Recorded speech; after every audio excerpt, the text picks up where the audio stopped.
Bonjour à toutes et tous, bienvenue dans les coulisses du Grand Lyon. Mon invité du jour, Stéphane Gemani, bonjour. Bonjour. Vous êtes le porte-parole du groupe PS au Conseil régional. Alors le groupe a présenté son bilan de mi-mandat à 3 ans des prochaines élections régionales. Je vous cite le titre de La Montagne. Ce qu'ils en ont retenu, c'est 3 ans avant les régionales, Najat Vallaud-Belkacem lance sa campagne et cible Laurent Wauquiez. C'est ça qu'il fallait retenir?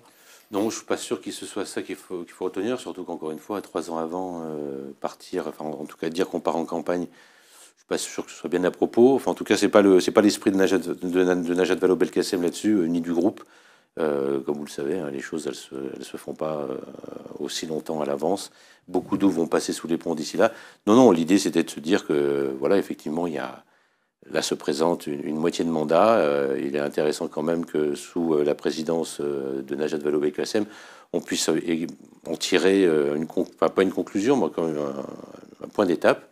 Et donc, l'idée, c'était... Qu'est-ce que vous retenez de ces 3 années? Nous, on a plusieurs constats, mais c'est des constats qu'on faisait déjà dans le mandat précédent. C'est-à-dire qu'on a une gestion de Laurent Wauquiez qui est non seulement opaque, mais très autoritaire, avec une absence de projet territorial qui se retranscrit également dans les budgets. Quand on voit notamment sur les questions de politique de la ville qui ont presque disparu maintenant des budgets, on a 0% 0 euros d'investissement en termes de politique de la ville propre.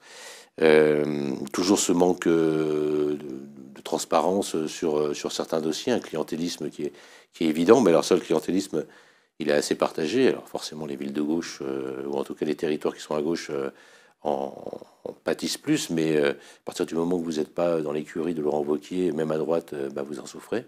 Donc ça, on le voit.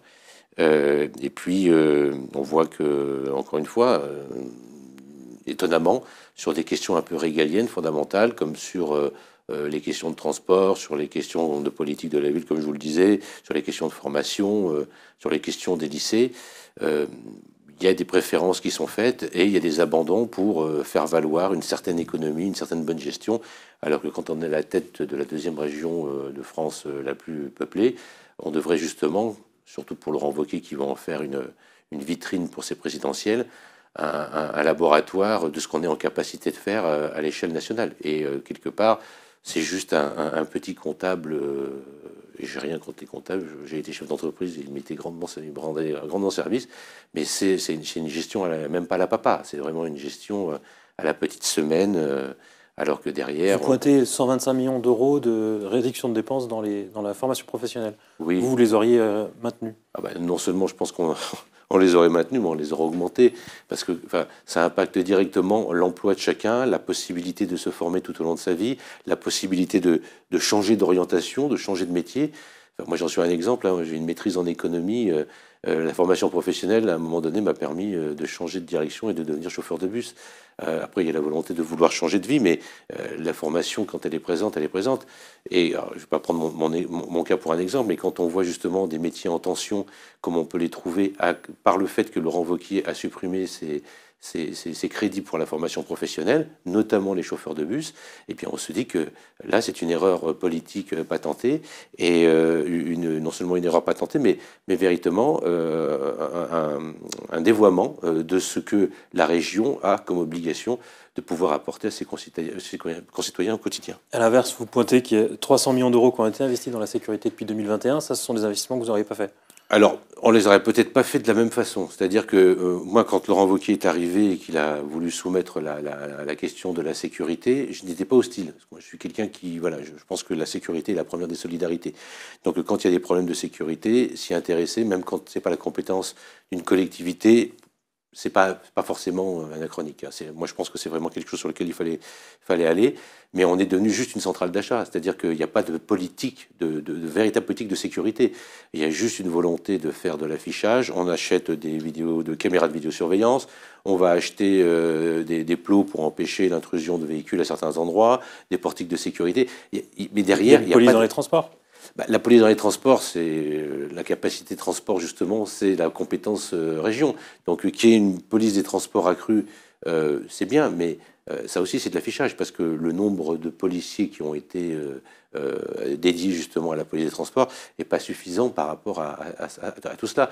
Donc l'humain, pour moi, est important. Quand on veut aider des collectivités à travailler sur la question de la sécurité, déjà on les écoute. On essaie de créer des interactions avec elles, parce que chaque problème territorial n'est pas forcément similaire à un autre territoire, mais surtout on évite de faire uniquement de l'affichage à coup de matériel plutôt que d'essayer de structurer. Pour vous, ça serait moins de portiques, moins de caméras, mais plus de policiers. Ce serait quelque chose de plus homogène. Les caméras, les portiques sont des outils qui aident l'humain sur le terrain à pouvoir faire de la prévention et de la répression. Mais ce n'est pas le contraire. Là, on a substitué l'humain et les politiques de sécurité au matériel, et le matériel ne fait pas tout. Alors, le point sur lequel vous êtes plus critique, c'est les transports. C'est estimé qu'il n'y a pas assez investi. Est-ce que vous regrettez le choix qui a été fait récemment de renoncer au versement transport, pour rapporter une centaine de millions d'euros par la région, et la région de Fabrice Pankouk ne veut pas peser sur les entreprises? Oui, alors ça c'est étonnant, parce que c'est quand même l'une des fonctions régaliennes de la région, et c'est un peu le défaut, voilà, qu'on a depuis ce deuxième mandat, enfin même le précédent, c'est de voir Laurent Wauquiez et Fabrice Pankouk maintenant, même si Fabrice Pankouk malheureusement n'est pas forcément le maître en la maison. C'est pas le vrai président de la région pour vous? Non, c'est pas le vrai président de la région. Il essaie d'épouser c'est une personne avec qui il est plus agréable de converser, mais ce n'est pas le vrai président de la région. Enfin, on va dire, on le voit toujours avec ce titre de conseiller spécial. À chaque fois qu'il y a un courrier un peu important, il est co-signé par Laurent Wauquiez et par Fabrice Pankouk. Voilà, enfin, je veux dire, c'est même malaisant, parce que je trouve que pour Fabrice Pankouk, qui est une personne malgré tout agréable, il faut dire les choses, on n'a pas la même vision des choses, certainement, on n'a pas la même vision de la société, on a des différences, mais de façon humaine et républicaine, on se respecte. C'est pas du tout le même personnage.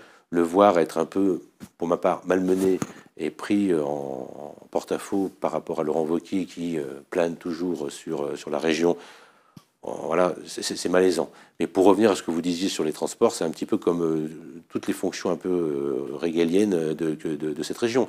La formation, la politique de la ville, les transports, et j'en passe. Voilà, c'est des choses sur lesquelles on voit qu'ils veulent faire des économies pour afficher une soi-disant bonne gestion.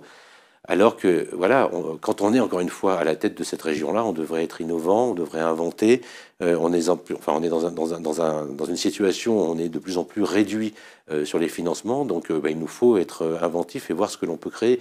Et là, on voit tout simplement une certaine gestion de façon à faire des économies à droite à gauche pour afficher un soi-disant bon bilan, et je ne suis pas sûr que ce soit la solution. En matière de transport, qu'est-ce que vous auriez inventé? C'est notamment un passe-rail à 49 euros par mois? Oui, parce que non seulement le passe-rail à 49 euros par mois. Donc c'est pour prendre tous les TER de la région. C'est quelque chose qui a été expérimenté dans d'autres pays limitrophes, en Autriche, en Allemagne, etc. Donc on voit ça a été testé auprès des jeunes l'été, ça n'a pas eu un succès énorme quand même. Oui, ça n'a pas eu un succès énorme, parce que ça n'a pas été testé dans les mêmes conditions que ça a été mis en place, par exemple, dans les pays que je vous ai évoqués. Il faut un certain temps d'installation, il faut habituer les gens, etc. Mais c'est une culture aussi, hein, à un moment donné, de pouvoir se dire qu'il faut favoriser les transports en commun plutôt que des solutions un peu individuelles. Mais là l'idée, c'est non seulement de faire cela, c'est d'habituer les gens également le week-end avec des tickets à 1 euro. Et puis c'est aussi sur certaines petites lignes, quand vous voyez que on va investir dans des autoroutes, alors que pour le même prix, on pourrait remettre en place des lignes comme Clermont-Ferrand-Saint-Étienne. Clermont-Ferrand-Saint-Étienne, vous dites c'est 115 à 160 millions d'euros. Voilà, alors que... Alors 150 millions ont été investis sur la route nationale. Voilà. Qui n'aurait pas dû être investi pour vous. En tout cas, je pense que c'est pas forcément notre compétence. Nous, on a une compétence qui est une compétence très dédiée sur les transports et le ferré. Donc à un moment donné, je vois pas pourquoi on s'est aventuré là-dessus, alors qu'on a de vrais déficits sur des lignes aussi structurantes que celles que je viens de vous évoquer. Donc c'est des choix, mais c'est pas les choix que nous aurions faits. Et à 49 euros par mois, vous êtes même moins cher que l'abonnement pour les transports en commun lyonnais? Oui, peut-être. Moi, je suis grenoblois, donc j'aurais du mal à vous dire à combien est le transport en commun lyonnais. Mais j'ai cru comprendre que vous vouliez vous voulez me parler de la polémique qu'il y a eu sur certains élus lyonnais, c'est ça peut-être? Ah, peut-être si vous y allez. Non, J'ai pas de question. Je vous voyais avec votre petit sourire qui en disait long. Non, je ne sais pas. Enfin, Non, si non, vous bah, proposez, vous souhaitiez réagir donc sur la gratuité Ah des non, moi, transports en commun des élus de la métropole de Lyon. Non, mais j'ai été étonné. Je pense qu'à un moment donné, on doit donner, on doit donner l'exemple. Donc, on peut pas demander aux gens de faire des efforts et soi-même pas en faire à minima. Voilà. Je crois qu'il y a un rééquilibrage à procéder rapidement sur cette question-là. Dernier sujet, on a appris il y a quelques semaines votre relax dans une plainte qui avait été déposée pour diffamation contre vous par la région et par Laurent Wauquiez, partie civile. Vous dénonciez l'omerta sur des faits de pédocriminalité en Auvergne-Rhône-Alpes. C'est quoi le fond du sujet? Le fond, c'est le rapport Sauvé qui dénombrait un nombre important de faits de pédocriminalité en France, avec deux régions importantes, l'Île-de-France pour des raisons de densité, mais tout de suite derrière la région Rhône-Alpes, même sans l'Auvergne. Et donc, quand on est élu régional, on demande à ce qu'on puisse être vigilant sur les subventions que l'on peut apporter dans les établissements privés, dans le milieu sportif, dans le milieu associatif, dans le cinéma, puisqu'avec l'affaire des MeToo, il y avait aussi cette question d'agression sexuelle faite aux femmes, et faite aux femmes très jeunes. Donc, on a un devoir en tant qu'élu, pour pouvoir être vigilant là-dessus, de conditionner les subventions, d'aider des structures à pouvoir également s'organiser pour déceler ces problématiques quand elles sont naissantes ou qu'elles sont vraiment apparentes. Donc l'idée, encore une fois, c'était de pouvoir intervenir et de faire notre boulot d'élu. Ça n'a pas été la volonté de Laurent Wauquiez, ils l'ont même pris de façon un peu abusive. Moi-même, j'ai été un peu ferme sur cette décision qui véritablement laisser continuer et couler ces dérives potentielles sur notre territoire. Et on le voit maintenant avec l'affaire de Betaram. Voilà. Donc on a toujours tort d'avoir raison trop tôt, mais je pense que c'est vraiment une question sur laquelle il faut se saisir. Comme je vous disais tout à l'heure, moi j'ai pas de problème à ce qu'on parle de sécurité, même quand c'est pas la compétence d'une collectivité. À nous également de nous saisir de certaines compétences quand on voit que sur notre territoire, il y a des défaillances, et surtout des défaillances graves, parce qu'elles sont structurantes, ça touche des enfants, ça touche des jeunes, dans leur construction en tant que futurs adultes de demain. Et si nous, là-dessus, nous ne pouvons pas intervenir dans les compétences qui sont les nôtres, eh ben, c'est qu'on n'a pas forcément bien compris quel était le rôle d'un élu dans une collectivité ou ailleurs. Stéphane Gemani, je vous remercie. Merci à vous. Et puis moi, je vous dis à lundi pour une nouvelle émission des Coulisses du Grand Lyon.